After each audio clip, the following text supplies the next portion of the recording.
Welcome to our training video. By the end of this session, you will know exactly how to import products into IDMC from your store for a seamless experience. Let's get started. Once you have logged into your IDMC dashboard, look towards the left side and find the Import section. When you click on Import, you will see an option to import from store. Go ahead and select Store. After you select Store, a new window will appear, prompting you to import from your primary domain. This is where you begin the process of bringing your products into IDMC. Scroll down to Start Import Product Setup. Here you'll find options for how you want to import.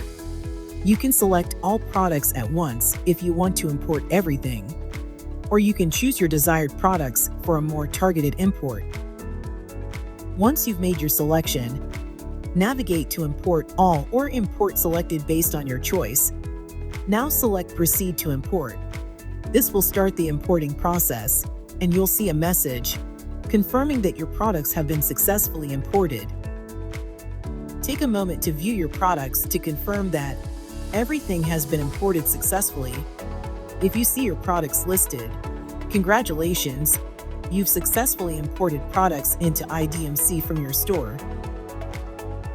If you need any help, please reach out to our support team, who will be happy to assist you.